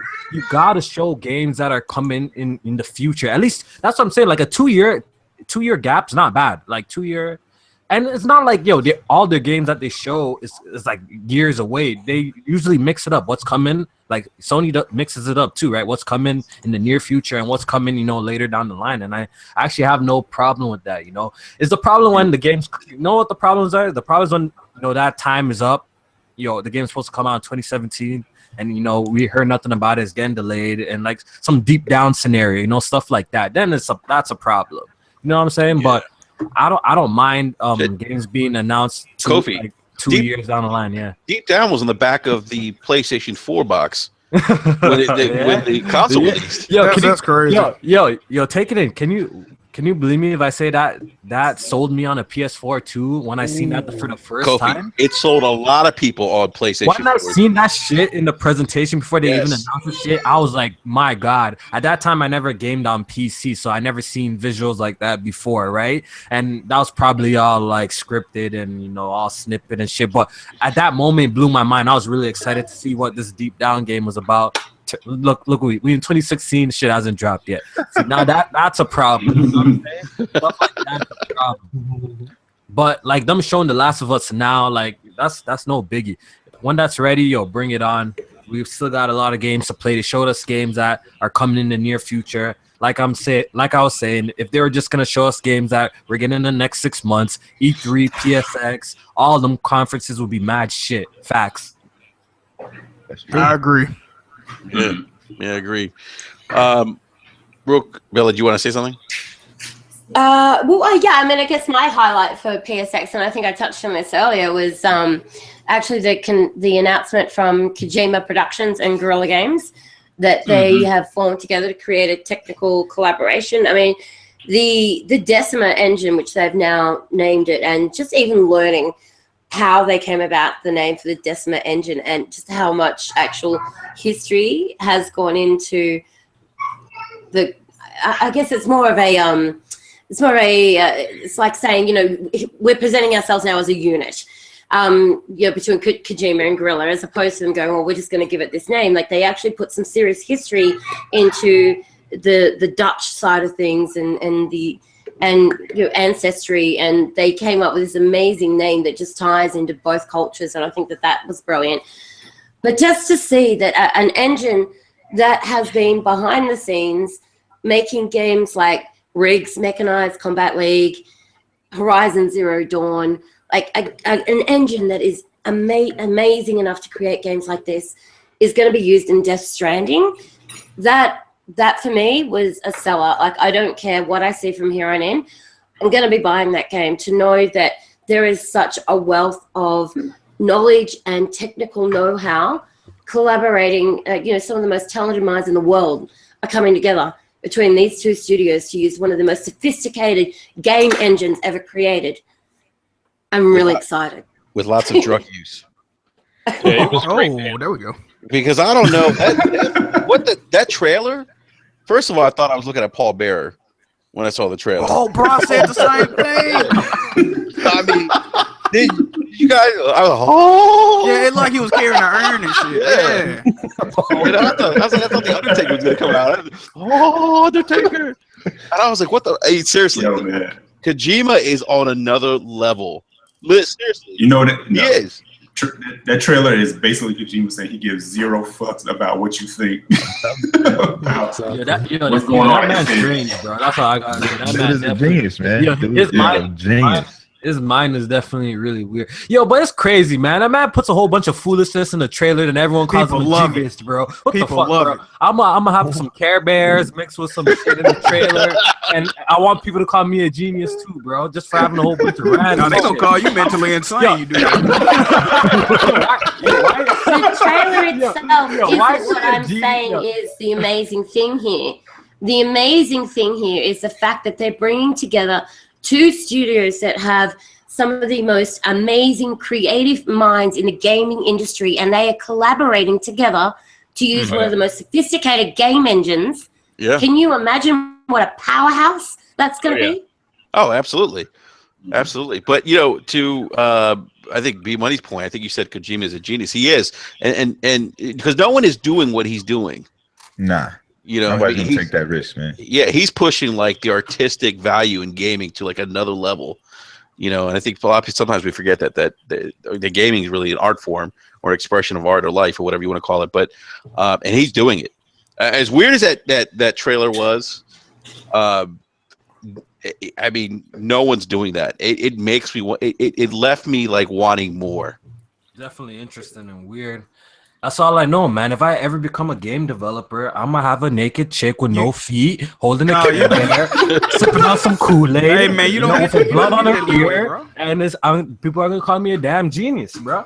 This is so. I find this absolutely hilarious because, ironically, we as a gaming community continue on a daily basis to say that we want to see something new, we want to see something different. Give us something that we haven't experienced before. Kojima comes out and gives us the hope of that. He presents us with the possibility of that, and like people are tearing it down. Like, this looks trash. This looks whack. It looks like they're on crack. Like he's presenting us with the hope of possibility, with something that could potentially be what we're always asking for, something different. Give us something new. So I think maybe let's just embrace it. No, that's why I say. Yeah, I'm definitely. That's why I say he gives zero fucks. I'm definitely interested to see what the game's about. Like, I've been interested since day one. As soon as I seen Daryl from The Walking Dead in there, I'm like, that's a day one cop, no matter what. Yeah, when I see Daryl, don't mind he was naked. I wasn't watching for that, but when I seen Daryl in there, I'm like, this is a day one cop, no matter what. Any game where a man is having robot babies deserves to be played at least once. No, but that's why I said during the Game Awards, I said, Kojima is basically in this one trailer saying, I've been locked in a box for and I'm putting everything that's been in my head in this one trailer. Let's go. But you know what? In a lot of ways, he is brilliant. I mean, even if you guys remember Metal Gear Solid 5 at the beginning of that game, that was kind of trippy. There were some interesting things going on there, and no one does that. No one does that. No one takes the chances that he takes. We all laugh about it because it's kind of outside of the norm. But I think all of us appreciate what he's doing. Well, I mean, it is weird, and it is very left field, and none of it makes any great deal of sense. And we could all psychoanalyze the trailer as much as we want and still probably never even come close to hitting the mark. But the idea behind this civilization and world that this one small trailer is already creating, I think that is something astounding in itself. I gotta see how the game plays like first, number one, man. That's key. I gotta see how this game plays. That- man. Third person, right? Is was it third person action adventure, right? It's gotta be, right? I hope so. It's definitely not gonna be first person. I don't think so. It's going to be a 2D RTS. Got to be 4K. It's gotta be 4K. Oh yeah, the game's native 4K too, man. That's pretty crazy. Native 4K, 60 frames per second on Scorpio. I called they said it. it was I gonna look. confirmed it. It was gonna look better than the footage they've shown already. So that's gonna be interesting to see. Yeah, that's nah. They Wait, probably better? fluffing it. Nah, yo, Jack, they hyping it up. Come I on. know that what I'm They saying. hyping Like, it up. Nah, no way. Come they on. I said already know how native technology 4K be like. and it's gonna look better. That's what they said. Man, Nah, they hyping we already it. know. Nah, Well, the thing is that They fluffing it up. They fluffing it up, guys. Come I on. don't think they actually are. The thing is that Kojima has already said that there's going to be a very fast turnaround for this game. So we're probably looking at a 2 to 3 year development cycle before we see it actually come out on consoles. By that stage, we're probably going to be seeing hitting the market the new PlayStation, which will be the equivalent, or if not better, than the Scorpio. So to say that it's only going to look better is quite realistic. Yeah, so you guys are saying that so PS5 coming 2019 then. That's like a whole nother that's a whole nother debate. So I'm not even trying to spark that right now. 2020. Because I'm about to save that for press start. I'm about to save that for press start podcast, Jack. Wait, Jack, what do you think it's coming out? You say 2020? PS5 like 2020, 2021 at the earliest. Facts. Yeah, I think 2020. And let me yeah, I'm killing my whole podcast show, man. Thanks a lot, man. But Got to say the topic.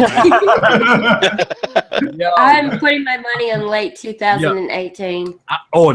No way in hell that's happening. That install base too big to just. It's no way in hell that's E3 2017. There will be some sort of reveal.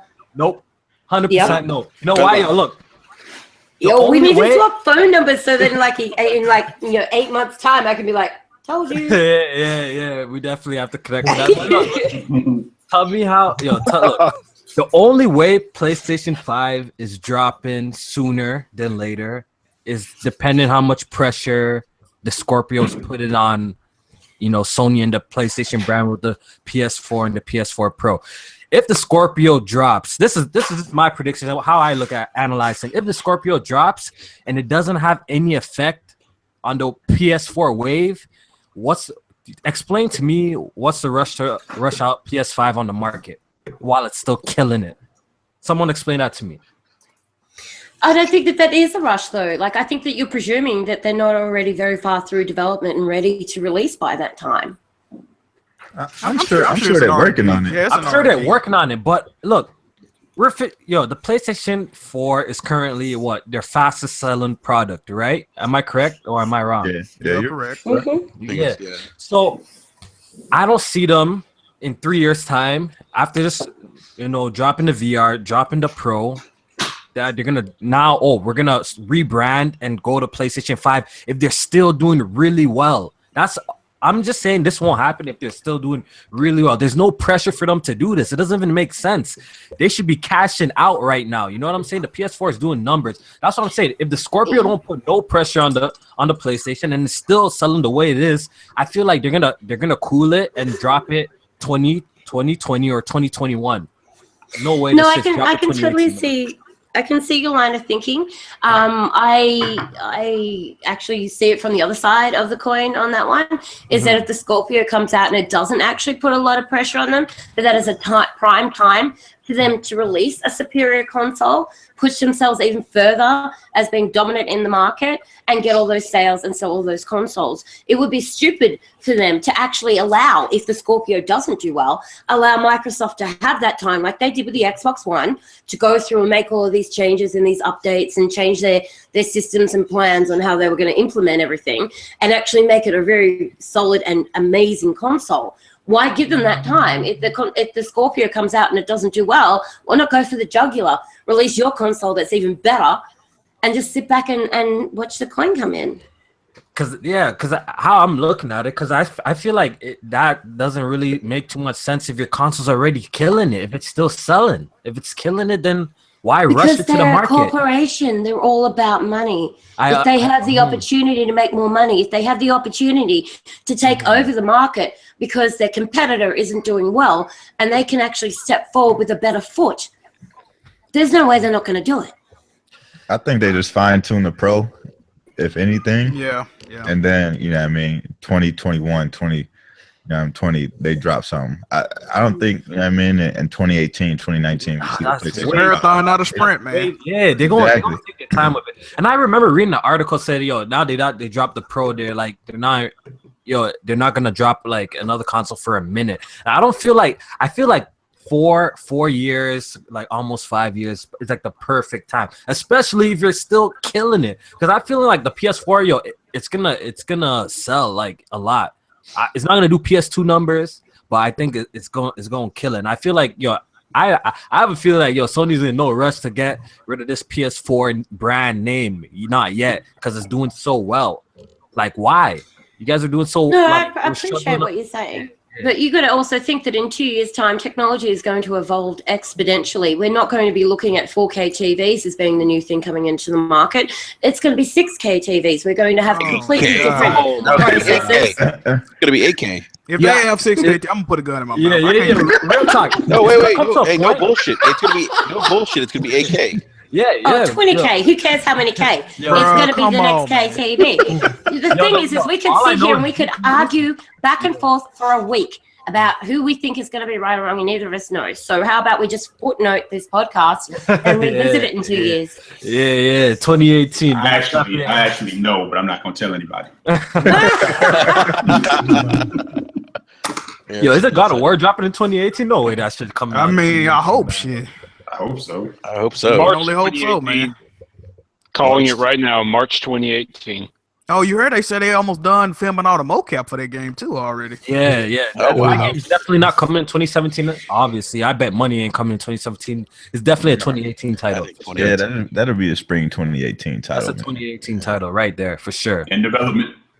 Yeah. So real quick, guys, that was a spirited debate. But I want to move to the last topic of the evening, the Game Awards. I'm sure all of us at least watched the Game Awards. I know that me, Eric, and what's that, fella? I watched it. I wish I hadn't. The Trash Awards. The Trash Awards. What did I ask in when we were doing the stream? Like, how many more chances are we going to give Jeff Keighley to not fix this show? Because the first few years when he had Sam Jackson on Spike TV, those were actual good. I just want to say something real quick, Eric. The whole what was who was the sponsor of the razor blade? Was it Schick? Yeah, Schick. Lube? What is lube strip? That didn't even sound right. Lube strip? Yeah, I mean, it's supposed to moisturize your face, but it kind of sounds sexual when they were talking. I knew Keely was a sellout, but I didn't realize it was that bad. I mean, it's like sponsor us.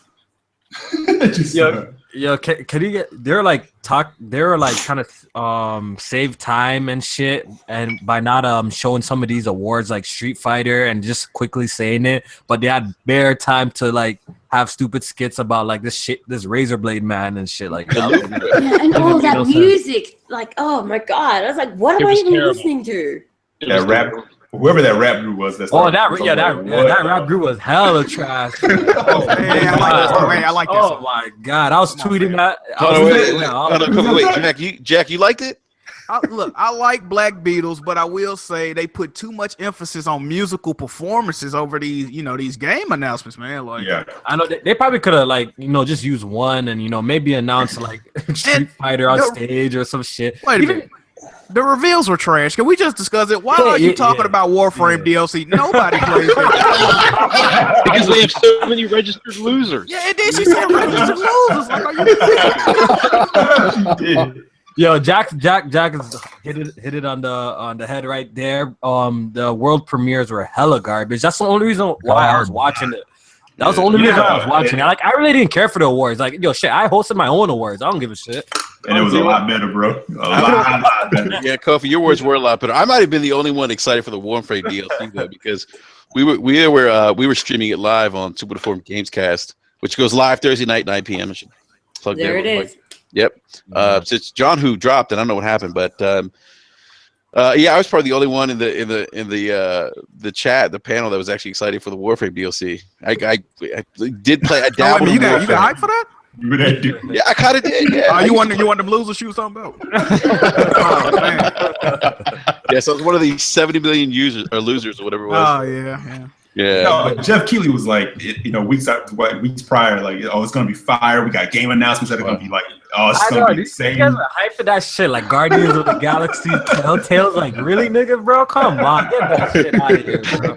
I didn't want to see. Yo, the only thing that was dope that the show was the Death Stranding. That looked dope. And the Mass Effect. What else? Prey. I think that was it. And the rest was like weak. Yeah. I know people were happy to see the Walking Dead. Those were good. I think the Halo Wars 2 story trailer was also pretty good.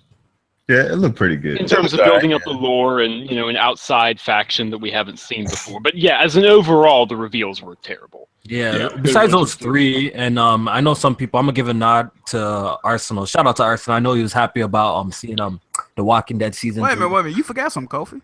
What? Zelda, it was running that fire. Oh shit!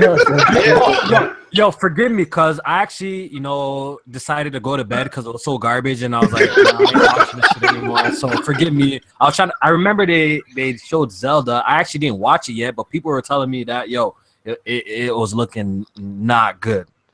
The game, it was in the fog. Like, I didn't know what the hell was going on. Yeah, they got some frame rate issues, man. It does. The problem is because the game is still in development and they're not far enough. They showed it on the Wii. I heard they showed it on the Wii. They had to do that. Yeah. So I don't know if that was a symptom of it running on the Wii, if it's going to be better on the Switch, but it definitely wasn't the best foot they could have put forward on it. It looked like it was running on the GameCube. Looked like it would break. No, they shouldn't have showed it yet. For me, for somebody who is going to buy the Switch just to play Zelda to begin with, to see what they showed during the Game Awards actually really, it kind of just deterred me from all of my excitement that I have towards getting this console and getting the new Zelda, because that game isn't far enough through development that they weren't able to raise the fog because the background wasn't clear enough in the game yet. Yeah. So they had to hide it under a haze of fog to be able to demonstrate it. And if your game is not ready enough that you have to hide it under a haze of fog, don't fucking show it. But they have to show it because their console's releasing in March. You know what? They could have got away. They could have got away showing just the trailer, though. They didn't really have to do like the whole gameplay. That's true. But Exactly. the trailer they showed was running poorly too, though. Oh yeah, The one they showed pre-show, yeah. I don't even remember that. Shit. Like you were doing the Running Man, bro. It was crazy. Yeah, so show you, bro. Oh man! But it was what I think maybe the highlight for Jeff Keighley was the award that he gave to Kojima. Oh, bro, that was so awkward. Like how you were staring and all of that. I was like, he was about to give award to Kojima. It hadn't gone on much longer. He got emotional. We were joking around that they went out and had brunch that morning, and Jeff was kind of hopped up on mimosas. Yeah, afterwards they went and got their hair done together. Yeah. yeah. Like I seen people like give awards to people and like other, in music and stuff like that. But I swear this one was pretty damn awkward. Like this one was just really awkward. I mean, he made up for lost time, man. Because remember last year, Kojima couldn't be there because Konami was like, nope. And he was like, we're starting a show. We're picking up where we left off last year. And he called Konami out last year for that. He did, yeah. I mean, he's always been a massive Kojima fanboy, and I think that's totally fine. I mean, a lot of us are, but that was going a little bit too far. Like that, like you're sitting in your own seat in your lounge room. I'm on the opposite side of the world.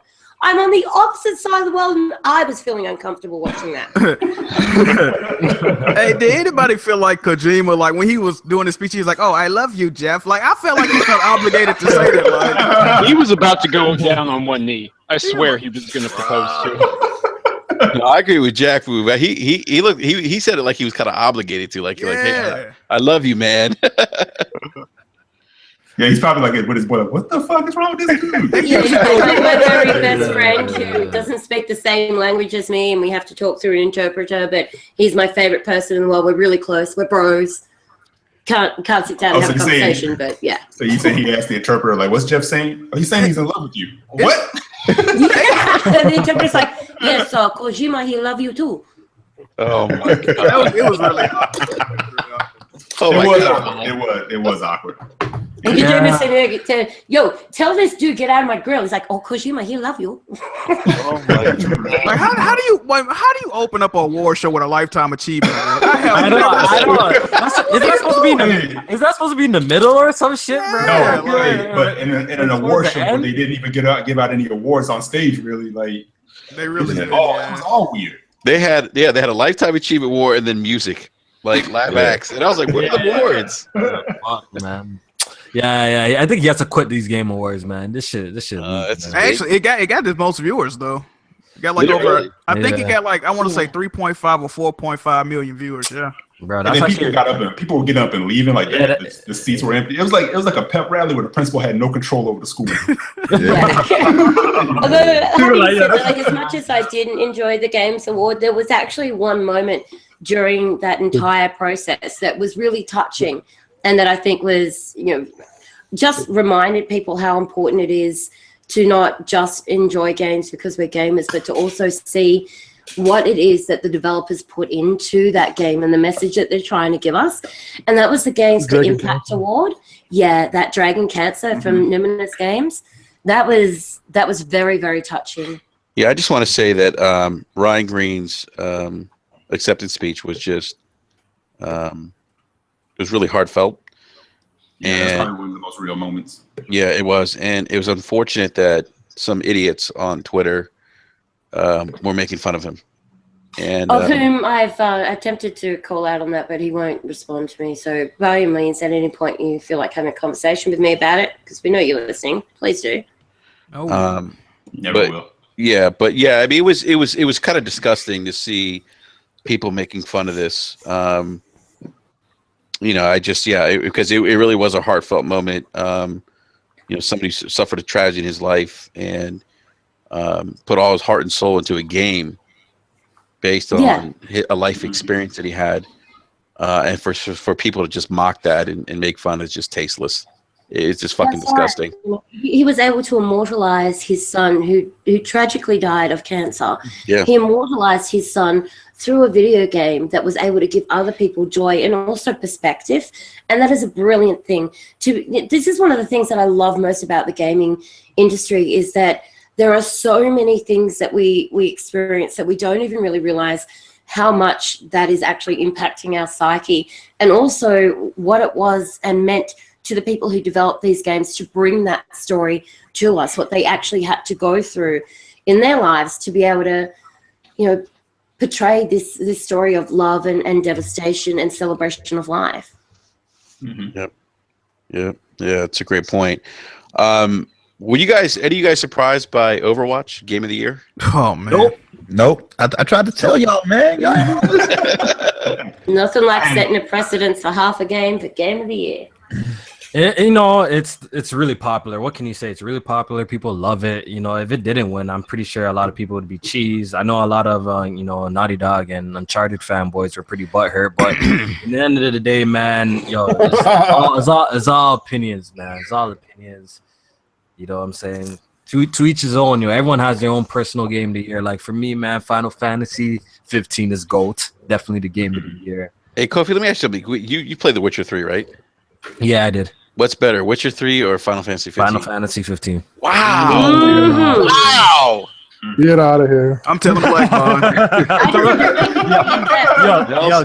Jack, don't report me, bro. All right. Wait, Sam is back, by the way. Sam, you stepped away, I asked Kofi what he thought. He thinks Final Fantasy 15 is his game of the year, so I asked him, what do you think's better, Witcher 3 or Final Fantasy 15? He said Final Fantasy 15. He just got blocked. It's that simple. The combat is so much more satisfying than Final Fantasy. Oh, absolutely. Sorry. Absolutely. It's really sophisticated. Yeah. The combat's better than The Witcher 3. It's so fluid. The combat, it's so satisfying. Sometimes, you could get, the camera could get, stuck behind a tree or some shit, and you can't see what you're doing a little bit when there's a lot of enemies. But still, man, just the combat's too fun. Like, it's addictive. I get Devil May Cry vibes. And that fishing. Don't forget that fishing. How's the dialogue? Has anybody else here caught the Liege of the Lake yet? No. No. You have to hold the L real quick. Noctis is still up. I completed this whole game without Noctis surpassing level 1 in the fishing because I fucking suck at it. Oh, are no, you doing? dude, you've got to level up his fishing. You got to go catch this leech of the lake. 2 hours this morning. 2 hours behind the reel. Yo, is that serious? Say, yo, I'm gonna hop back on and like I want to like honestly like 100% this game. That's how much I like this game. Like I'm a Jack Moo Johnny this game. Oh, there you go. I'm £98.6. a literally Jack Moo Johnny this game because like I actually really like it a lot. Go. Right now I'm having like a little competition with the boys like J Main. Shout out to J Main. You know, trying to see who could beat more games by the end of the year. So you know, I'm kind of like putting Final Fantasy in the back burner. I'm trying to clear up some of these. J Man, good dude, by the way. Yeah, man, cool dude. Shout out to J Man. Yeah. So we're trying to what's it called? See who beat more games. You know, we have BG in there, so we're trying to have like a little competition to see who finishes more games by the end of the year. So that's why the only reason why I'm not playing Final Fantasy right now. Yeah, I tell you what, there are some things in life that you can rush through and roll over and go to sleep. Final Fantasy isn't one of them. Yeah, I'm gonna definitely have my time with that game. That game is Yeah, my mind just went to the gutter. Oh, worrying about Noctis, huh? Yeah, no, not about Noctis. No. Wow, that's wrong. Yeah. So, you know, I think that's it for topics tonight. We're probably gonna go ahead and wrap up now, but I'm gonna give a big shout out to Kofi and Jack Moo for joining us tonight. Appreciate having you guys on. It was a pleasure talking games and shooting the shit with you guys. Definitely love to have you guys come back on again sometime soon. And why don't you guys go ahead and you know, kind of plug your channels and everything. What you doing, Kofi? Crickets. Who Crickets, going first? yeah. All right, Kofi, you go first. Yeah, go ahead. All right, man. Thanks for having me, man. It's a good time on BRAP, right? That's the short form, right? BRAP. Brap. Yep. I like that. That's lit, man. That's lit, man. Thank you. Yo, people are probably gonna think my podcast is a Sony Pony podcast since the acronym is PSP and shit like that. But we're not about that life, yo. Honestly, Press Start Podcast is easily, you know, maybe easily, you know, at least top three best podcasts on YouTube. So check out Press Start Podcast. We have great guests that come every 2 weeks. My boy Jack Johnny is there every, you know, episode since day one. Shout out to Jack for that. So yo, check out Press Start Podcast. It's gonna be lit. It's happening Monday, 8 p.m. Eastern time zone. And yeah, come by my channel if you guys want to hear my opinions on these games, man. I play everything. I just love gaming, man. It is what it is, man. Yeah. Yes. You know what, Kofi? You know what's funny is that when you and I always go back to this the Recore your Recore videos, and I remember how much shit people were giving you about you reporting the load times and like calling you a fanboy. I'm like, Everybody thought it was lying. They thought he was lying too. yeah, they thought you were lying. I'm like, nah, this dude's a gamer. Like he's not lying. He's no agenda here. It's crazy. Yeah, like people have been like following me since day one. No, like yo, I just play these games, man. Like I just tell her how I feel, tell her how I see it, how it is. You know what I'm saying? I ain't really about the fanboy bullshit.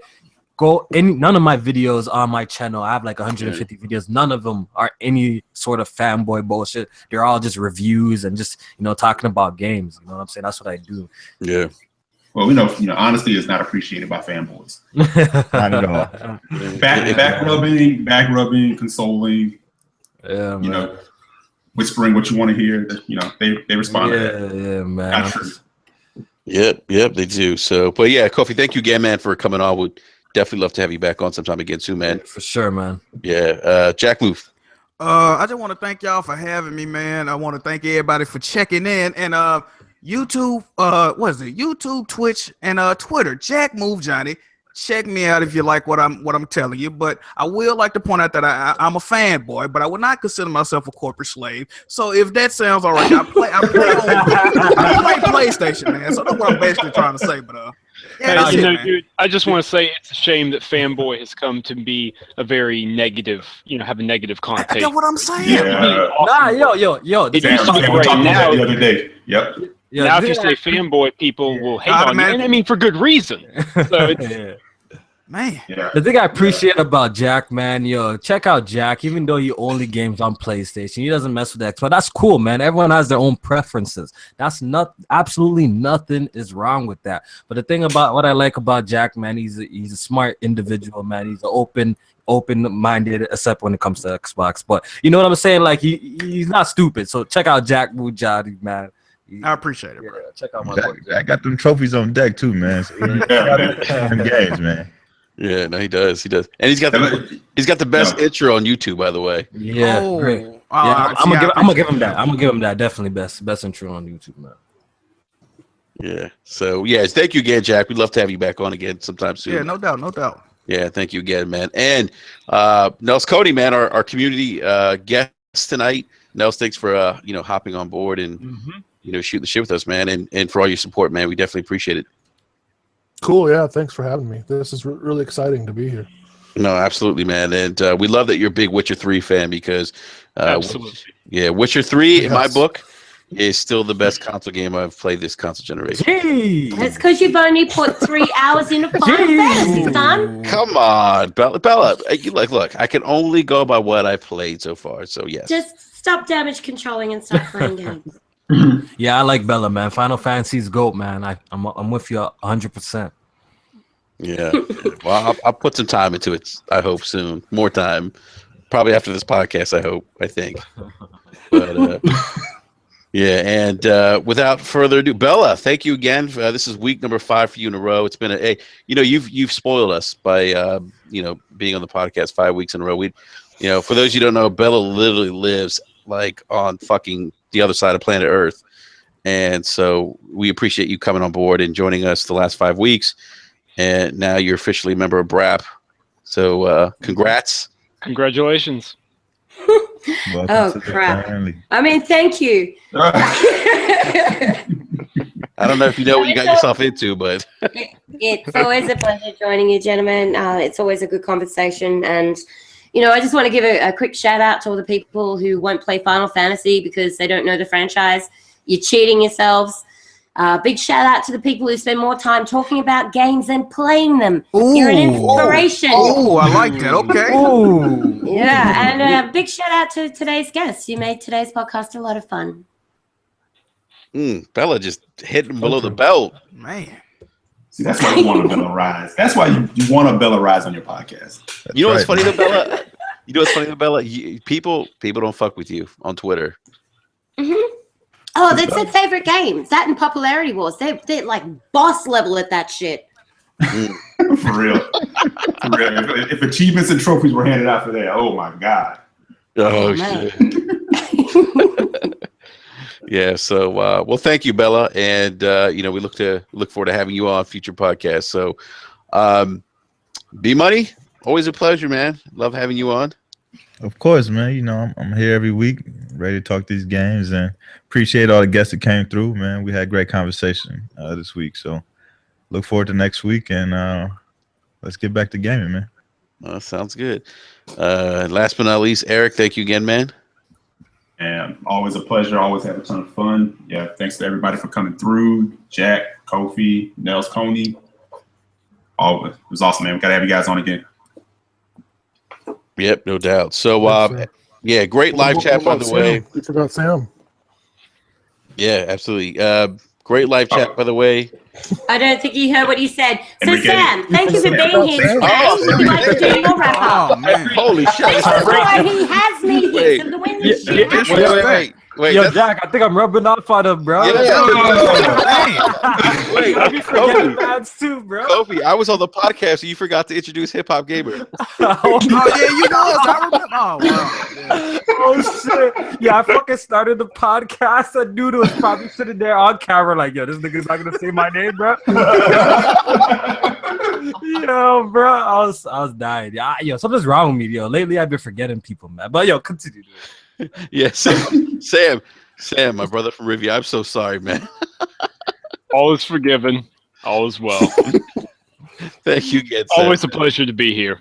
Thanks Absolutely. again for bringing me on board. Nah, man, it's our pleasure, man. We're happy to have you on board. So, big shout out to my man Josh, our mod in the live chat. Big shout out to him. And thank you to everyone who popped in the live chat. Appreciate the positive conversation, the positive vibes.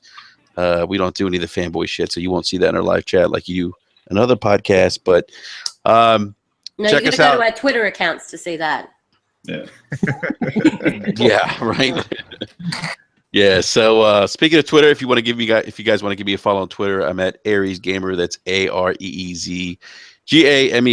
And hey, give us a big thumbs up, subscribe, and we'll be back on again next Wednesday at 9 p.m. Eastern Standard Time. And we may have a special guest on next week, so stay tuned for that. Again, big shout out to our guests. Big shout out to John, by the way. We forgot John, who dropped out. Yeah, you're on fire. I know I'm on fire. I'm forgetting everyone tonight. But big shout out to John. Make sure you check out our sister podcast, Super Deformed Gamescast, which goes live 9 p.m. tomorrow night.